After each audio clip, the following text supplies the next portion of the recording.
Amigos, les damos la bienvenida a una edición más de Editorialmente, este espacio de la Universidad Autónoma del Estado de Hidalgo, en el que se convoca a nuestros profesores investigadores para que vengan y nos compartan sus intereses académicos, su vocación por la enseñanza, por compartir con sus alumnos conocimientos, inquietudes, vocaciones, pero también para que nos cuenten sobre algo muy importante, lo que ellos vuelcan y comparten a través de sus ediciones, de las publicaciones que realizan y que enriquecen el patrimonio editorial, el fondo editorial de nuestra universidad. El día de hoy me da muchísimo gusto recibir de nueva cuenta a Carmen Lorenzo Monterrubio, profesora investigadora del Instituto de Artes de esta Casa de Estudios. Carmen es licenciada en Arqueología por la Escuela Nacional de Antropología e Historia. Después cursó la maestría y el doctorado en Historia en la Universidad Nacional Autónoma de México. Y bueno, tiene 30 años residiendo aquí en el Estado de Hidalgo, residiendo y estudiando aspectos culturales del Estado de Hidalgo. Participó en un proyecto muy interesante sobre la investigación del patrimonio cultural material e inmaterial en la entidad hace 30 años y actualmente se desempeña como profesora e investigadora en el Instituto de Artes de la Universidad Autónoma del Estado de Hidalgo.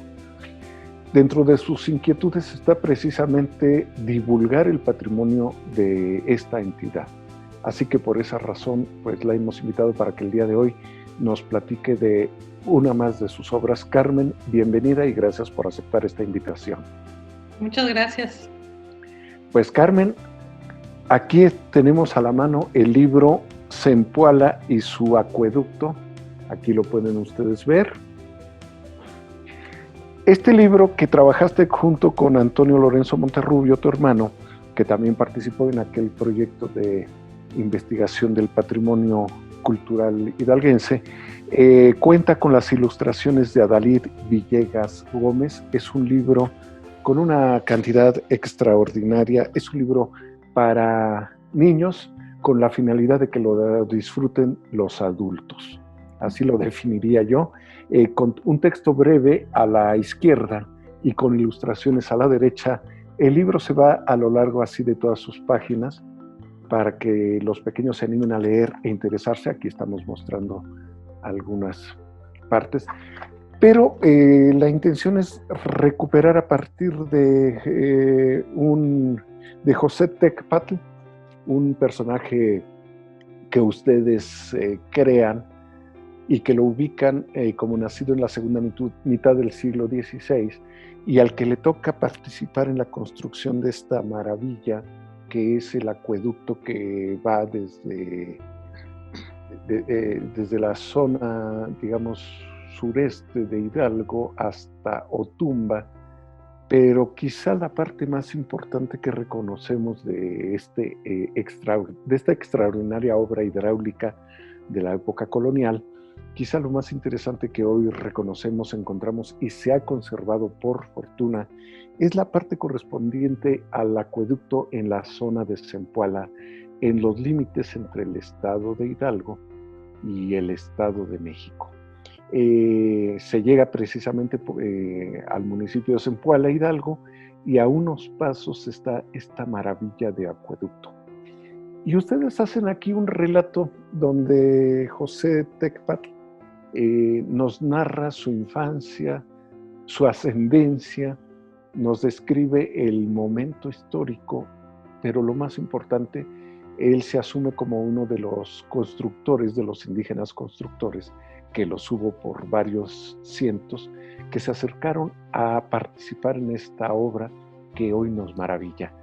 Cuéntanos por qué generar una historia tan dedicada a los niños para que conozcan esta maravilla, que además quiero aquí comentar, el arco mayor, el arco principal, ha sorprendido a nacionales y extranjeros, sobre todo por las técnicas de construcción de la época en que fue hecho, el siglo XVI, y que se compara con acueductos de otros lugares por su magnificencia y por su grandeza. Entonces, ¿qué importancia tiene difundir esta maravilla arquitectónica y visual, porque además enclavada en ese paisaje de Zempoala, potencia la vista, sobre todo si nos toca un amanecer o un atardecer. Ya no nos toca ver pasar el tren allí, como alguna vez me tocó verlo, y es una pena, pero de todos modos, de cualquier manera, sigue siendo uno de los grandes monumentos novohispanos. Carmen, ¿por qué divulgarlo? Bueno, antes que nada, pues hacer una narración muy, muy breve, muy sencilla, acerca de este magnífico ejemplo de ingeniería hidráulica del siglo XVI, considerado ya Patrimonio de la Humanidad por la UNESCO. Bueno, en un principio, hemos trabajado mi hermano y yo de manera conjunta acerca del acueducto de Zempoala, él sobre todo las cuestiones de arquitectura y de ingeniería, y bueno, yo básicamente pues me he dedicado al estudio de los glifos que se encuentran en el acueducto. Por desgracia muy poco conocidos, ¿no? Los glifos tanto dibujados como grabados que se encuentran en el acueducto. Aquí vemos uno, mira. Así es, uno de esos, sí. Decidimos pues hacer una narración de un personaje, José Tecpatl, es una narración en primera persona, donde él se asume pues uno de los lapidarios que participó en la construcción del acueducto.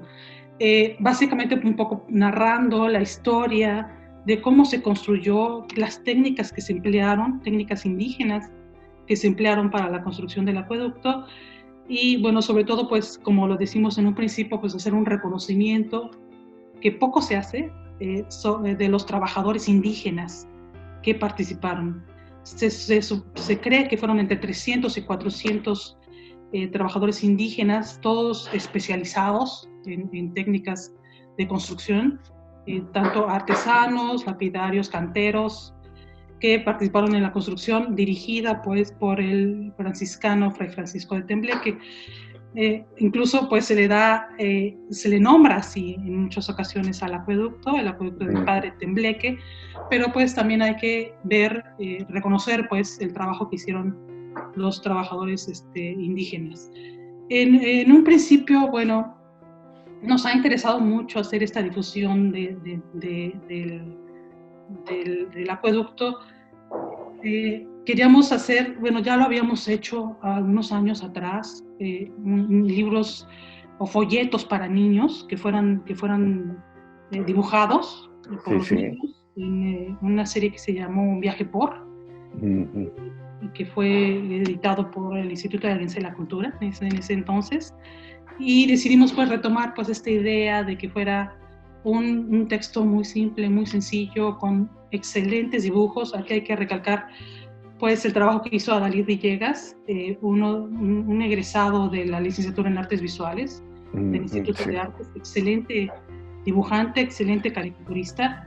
Además interpretó muy bien la idea del relato, definitivamente. Yo creo que eso es otro de los grandes méritos de Adalid, definitivamente. Así es. Sí, el trabajo que hizo fue maravilloso, nos encantó el trabajo que hizo. Además es un chico con mucha iniciativa.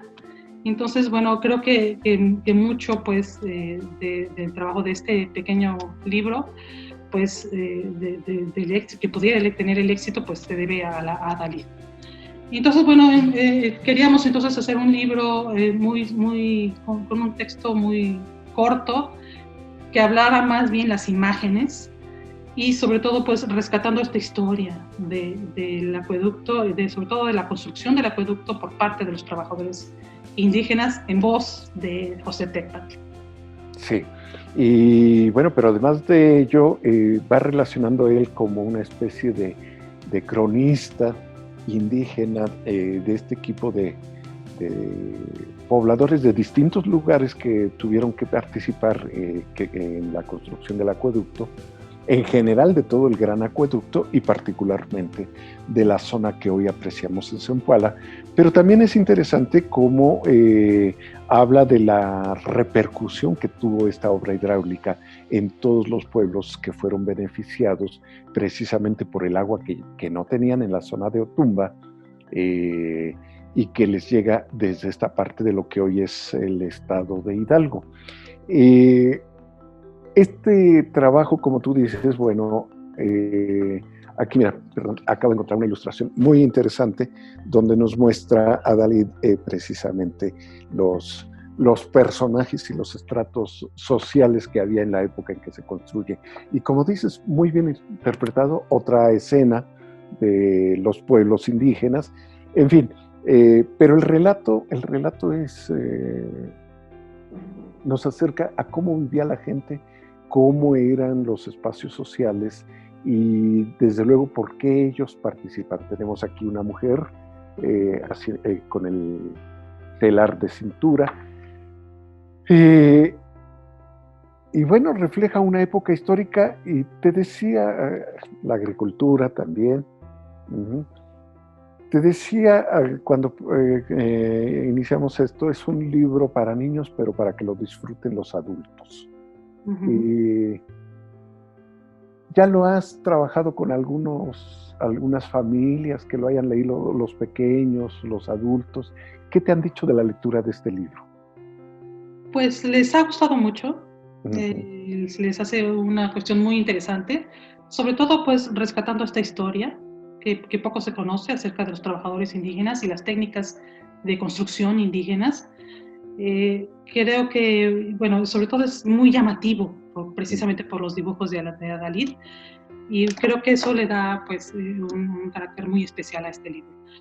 En cuanto a los trabajadores y en cuanto a la situación del contexto histórico que mencionas, pues creo que es importante pues también rescatar esta historia de que, bueno, Otumba era parte de se encontraba en el camino real. Entonces ahí pasó mucha gente y pues con el paso de los bueyes y de las vacas, pues muchos del agua que tenía Otumba pues se contaminó. Es precisamente entonces que los de Otumba buscan obtener agua de alguno de los manantiales. En un principio se la pidieron a la gente de Tepeapulco y la de Texcoco, ellos se negaron a venderles el agua.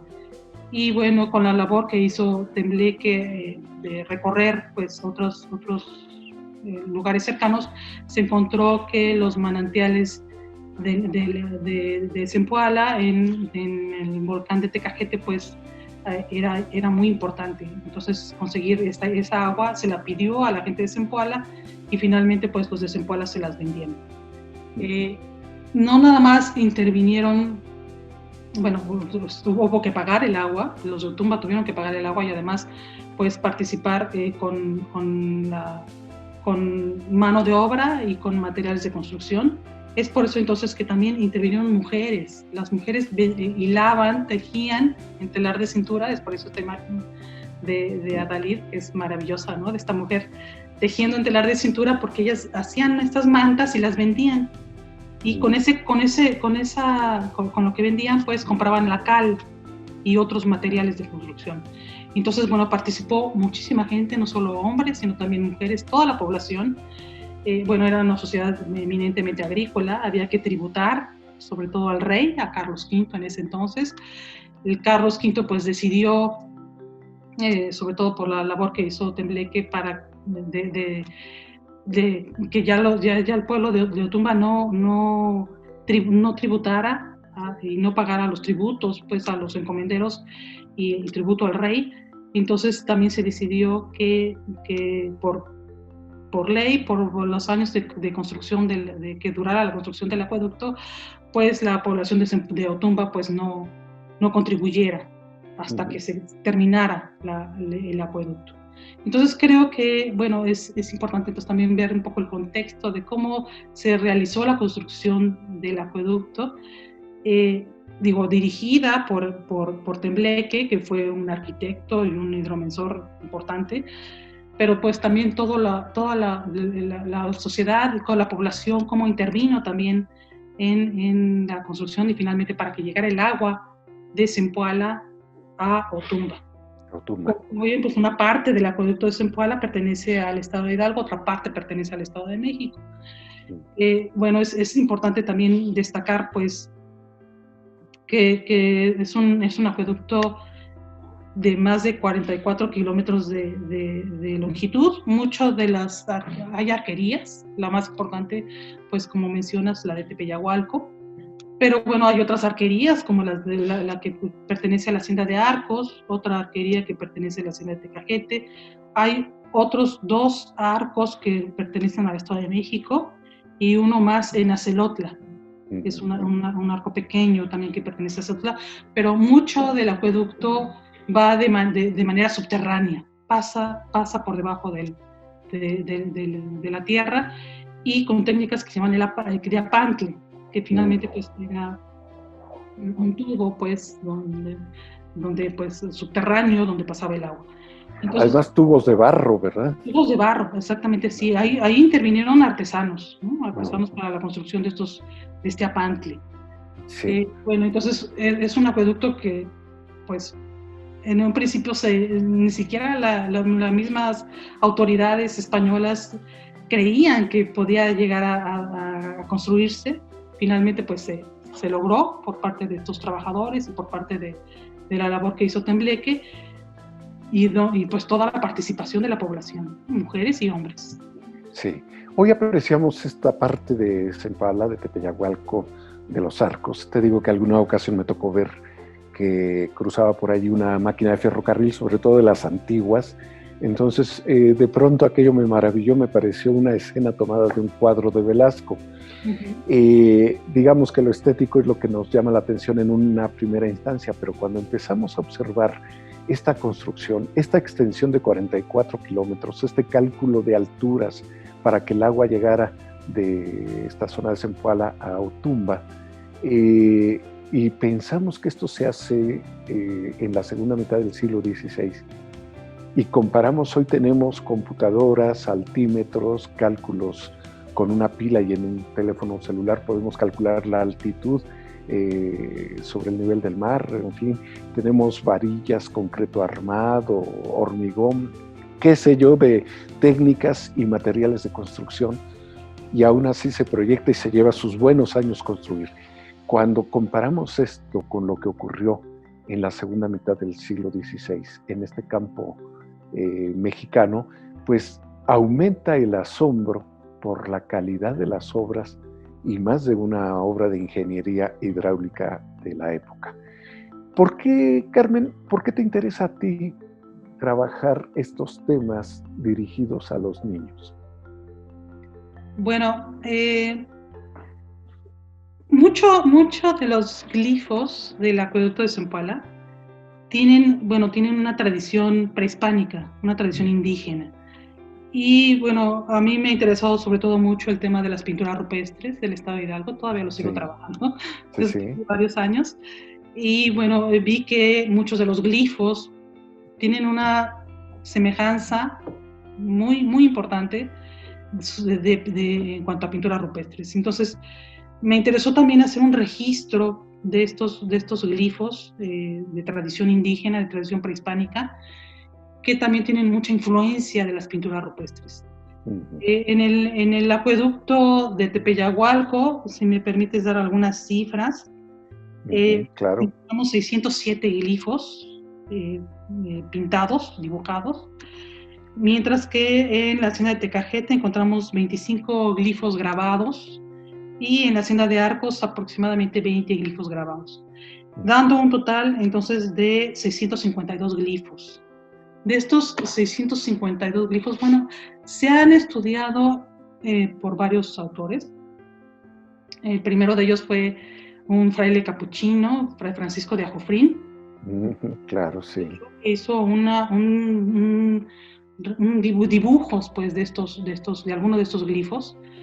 Posteriormente, Ángel María Garibay dio alguna interpretación sobre estos glifos. Él comenta que básicamente el trabajo que se realizaba era de tequio, es decir, era un trabajo comunal. Claro, las comunidades se organizaban y daban cierta cantidad de trabajadores o cierta cantidad de material y para organizarse para la construcción.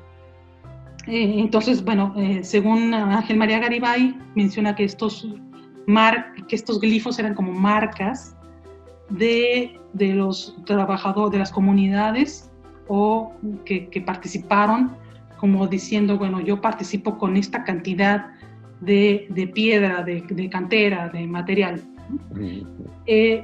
Posteriormente Ángel María Garibay, pues han venido muchos investigadores, por ejemplo Víctor Manuel Ballesteros, menciona que no solo eran marcas de las comunidades, sino también eran marcas de los mismos artesanos, de los mismos trabajadores, que tenían que participar con cierta cantidad de material para la construcción.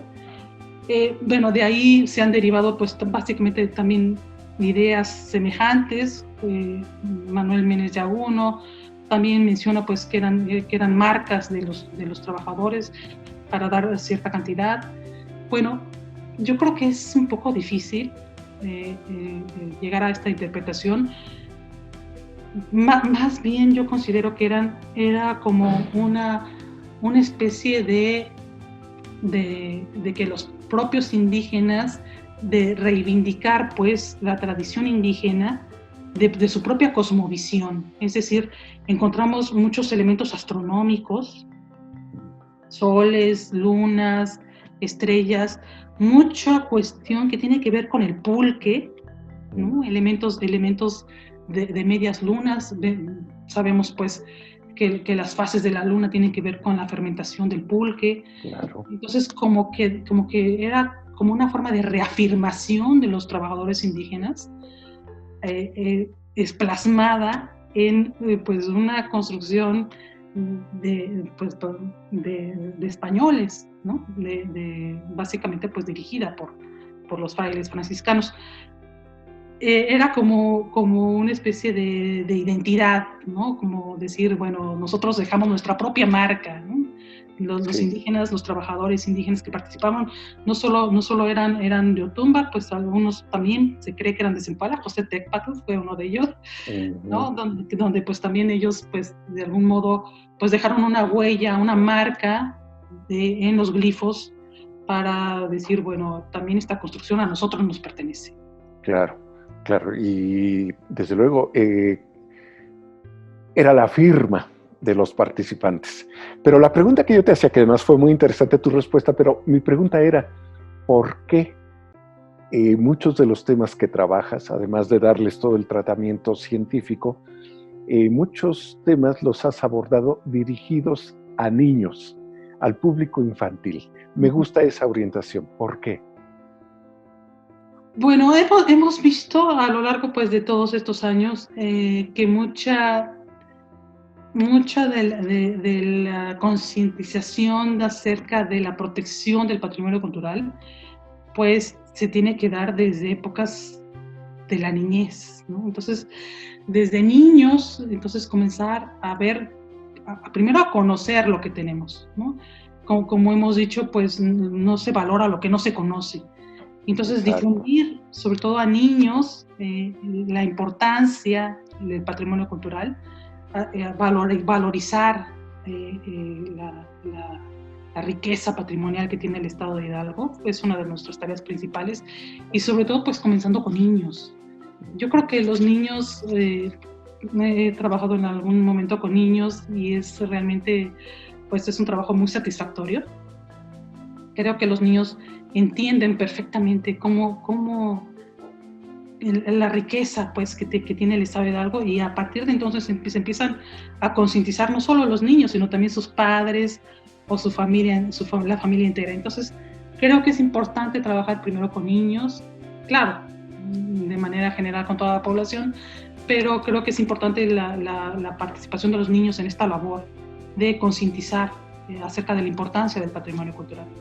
Desde luego, y creo que lo logran con este libro, y además me parece muy interesante que involucren a los alumnos de nuestra universidad, ahora ya egresado a Dalit, pero desde luego aquí vuelvo a presentar la portada, y les decía, pueden ustedes escribir a www.libreriacaracter.com. Para informarse sobre el libro, se los pueden enviar en esta ocasión, en estos tiempos en que todavía no abre la librería al público, pues háganlo. Además, es un buen regalo para un niño en su cumpleaños, en la Navidad, ¿por qué no? Que ya dentro de poco estará tocando las puertas. Háganlo y compartan este tipo de lecturas con los hijos, con los pequeños, nietos, sobrinos. Les aseguro que será un buen regalo. Esto acompañado de un juguete mexicano me parece que es la opción novedosa que estarán esperando en muchas familias. Carmen, de verdad un libro muy, muy ameno también, lo he leído con muchísimo gusto. Me han gustado mucho las ilustraciones, esa combinación entre un texto breve y las ilustraciones. Así que nuevamente muchas gracias por participar en esta entrevista, por presentarnos un libro más de los que has producido y además un libro tan agradable para que esté en cualquier rincón de la sala de cualquier familia. Muchísimas gracias, Carmen Lorenzo Monterrubio, y pues esperamos el próximo libro para presentarlo aquí en Editorialmente. En esta serie de entrevistas le agradecemos su compañía. La grabación y la edición estuvieron a cargo de Wendy Hernández, del equipo de la Dirección de Ediciones y Publicaciones. Soy Marcial Guerrero y le agradecemos su compañía. Hasta luego.